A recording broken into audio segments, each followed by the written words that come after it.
कहानी का शीर्षक सपनों की तपिश। एक यूपीएससी अभ्यर्थी की कहानी। पॉज। नाम आरव शर्मा। स्थान एक छोटे गांव का साधारण युवक। पॉज। सपना यूपीएससी क्लियर कर देश की सेवा करना। पॉज। कहानी शुरू होती है। पॉज। आरव एक छोटे से गांव में पला बढ़ा जहां न इंटरनेट था न कोचिंग संस्थान।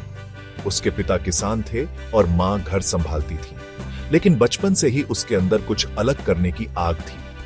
एक दिन जब उसने एक अफसर को गांव में लोगों की मदद करते देखा, तभी उसके मन में ठान गया, मुझे भी अफसर बनना है, मुझे भी देश की सेवा करनी है। पॉज। गांव में संसाधन सीमित थे, लेकिन हौसला बड़ा था। आरव ने अपने कॉलेज के बाद यूपीएससी की तैयारी शुरू कर दी। न कोई महंगी कोचिंग, न बड़ा शहर, बस एक कमरा, कुछ किताबें और अटूट मेहनत। वो सुबह 5 बजे उठता, दिन भर पढ़ता और रात में खुद से सवाल करता, क्या मैं कर पाऊंगा? पॉज। और खुद ही जवाब देता, हाँ, जरूर कर पाऊंगा। पॉज। संघर्ष का दौर। पॉज।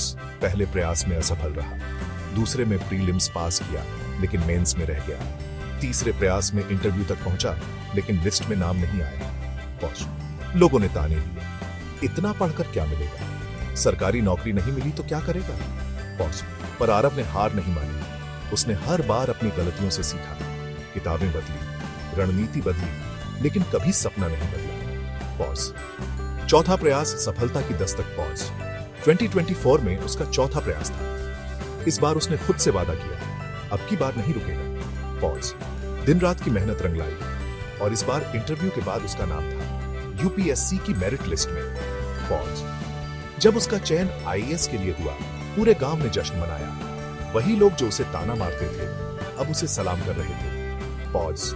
सीख आरव की कहानी हमें सिखाती है कि संसाधन सीमित हो सकते हैं, लेकिन सपने और मेहनत असीमित होनी चाहिए। हार तब होती है जब हम खुद मान लेते हैं कि हम हार गए। जो ठान लेता है वही यूपीएससी फतह करता है। अंतिम पंक्ति, अगर सपनों को सच करना है तो थक कर नहीं, जल कर चलना पड़ेगा। पॉज।